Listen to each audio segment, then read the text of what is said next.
Hey everybody, it's Jason Blaha here. You guys know what time it is. Time to talk about current events in the online fitness community. For those of you who like these type of videos, please remember to click like down below. If you haven't subscribed yet, click that subscribe button. Hit the bell next to it, ring my bell, baby. But today we actually have a real piece of news, right? This isn't just an update about some YouTube channel. This is actual real news in the fitness world. Franco Columbu. And if you lift and you don't know who Franco Columbu is, I don't know what to say to you. I really don't, guys. Because he's famous in multiple disciplines. It's not like he was just a bodybuilder. I guess he was just a bodybuilder, I wouldn't even be reporting on this. But Franco was a legend. He was a legend in powerlifting and bodybuilding. All right, he was a crossover guy. And, you know, he came from a different era. And if you guys go way back. I mean, my original exposure to someone like Franco was through the movie Pumping Iron. We all watched it, every single one of us. It doesn't matter what you live for, right? The bodybuilders have all seen it. The powerlifters, we've all seen it. Guys who compete in strongman, they all saw it, all right? It was made in the 70s. Was it like 1980? It might have been 1980, I forget. It was way back in the day, back during my childhood. And the movie was big. It went viral. It went everywhere. It was the equivalent of today what they would call a viral video, right? It was all over the place. Everyone knew who Arnold was. Everyone knew who Franco Columbu was. The whole world knew, at least everybody in America. I mean, there was his exposure right there on the big screen. And that was back when bodybuilding was broken up into, you know, like their tall and their shorter categories. And he was basically the shorter Mr. Olympia. Now it's all only short, right? So it went from that to basically the average pro bodybuilder is Franco's height. That's normal today. But they used to actually have taller guys. Like they had guys who were above 5'8", actually competing and winning. Because Arnold was over 6 foot. A lot of the guys were over 6 foot. And today they're all like 5'7", 5'6". All the ones I've met were. Like even their online stats are not actually true. If you guys have met these guys in person, some of the guys who claim 5'8", like I've seen them, they're down here, right? They're down here. Like you look down at them, they're not 5'8". They're Franco's height. But there was a different era to where they had to put them in different categories because if you put a really tall guy next to a shorter guy, he's going to look bigger no matter what. That's the reality of it.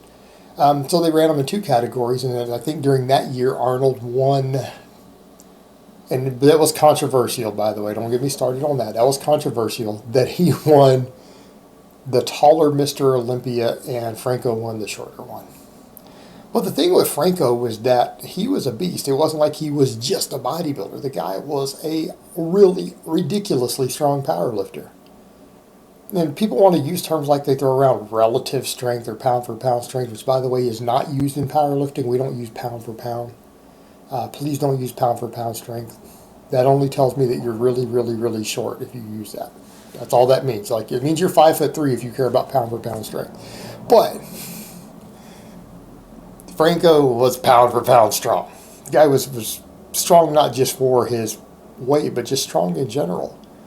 I think the guy had something like, am I wrong, like a 700-pound deadlift or at least high 600s. I know I've seen him, there's a picture out there of him pulling at least 670. Like straight up raw deadlift. All right, the dude was legit. He was legit. Guy was legitimately strong. And I think that kind of comes back to a different era, and that's an era that I can respect more. He represents that. He represented that. That was a time period to when the guys didn't just look the part, they could perform the part. There were a lot of guys still, and more so than today back then, who they didn't just use drugs and synthol and site enhancement and insulin and all this stuff to build up their size. They had to actually train.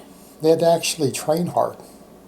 And they usually had to be strong because that's something we know based upon the data that's out there, that there's an inverse correlation between the amount of stuff people use, and specifically certain substances, and how strong they are relative to the amount of muscle they have, right? And then all the guys today, all this site enhancement, it makes them weaker, makes it harder for them to lift because they have all this scar tissue and oil encapsulated in their muscles, and it makes them weaker.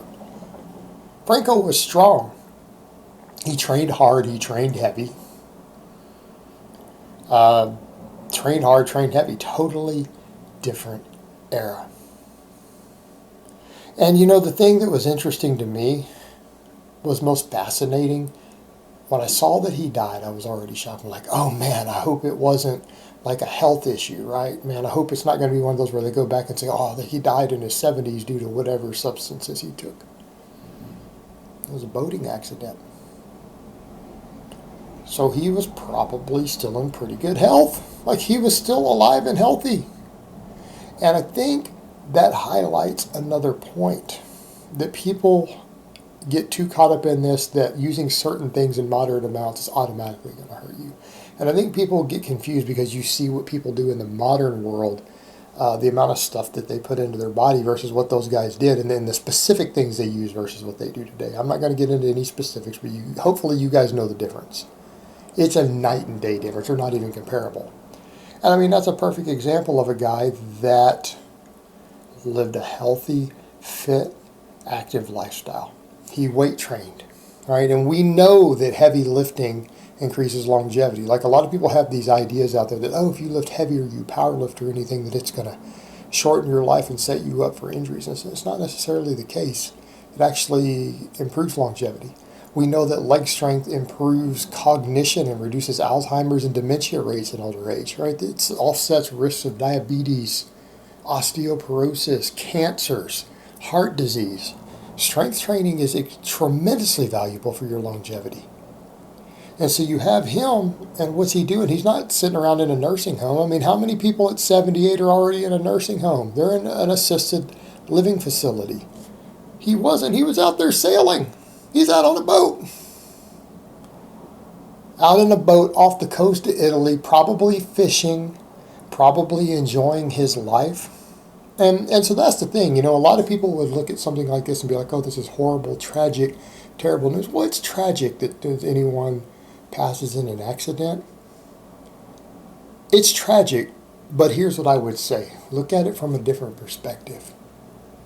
This is a man who passed away probably doing something he loved. His final day on earth was probably spent doing something he loved at an age when a very large number of people are in assisted care homes, they're in nursing homes, they're in assisted living facilities. They don't have control of their faculties anymore, right? Franco was out sailing on the ocean, probably fishing, enjoying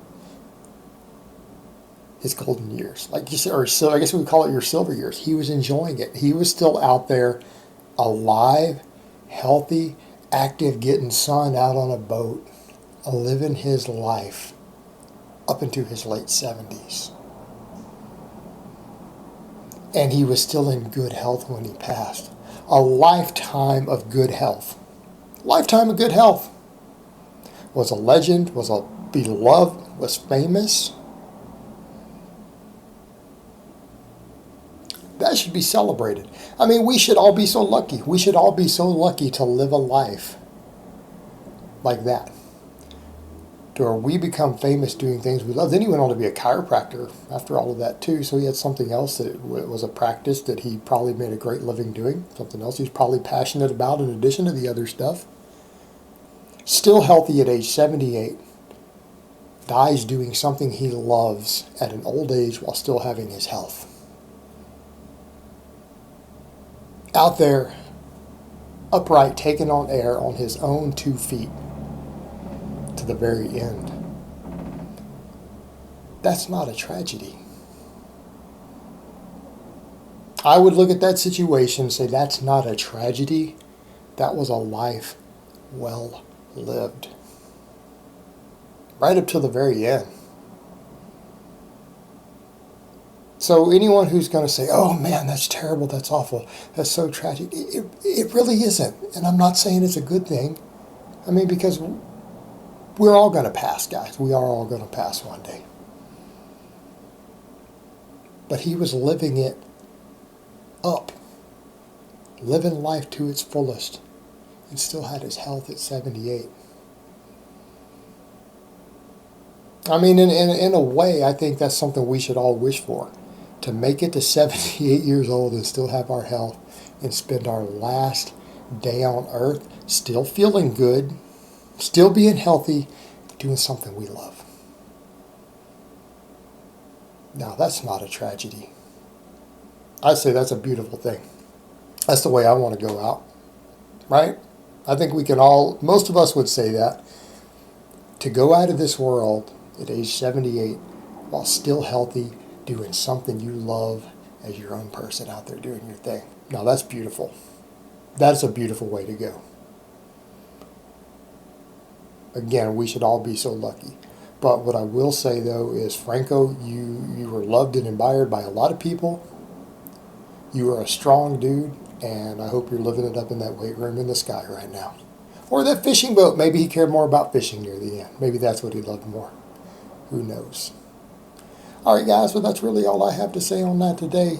I hope it's been informative, and I will talk to you guys next time.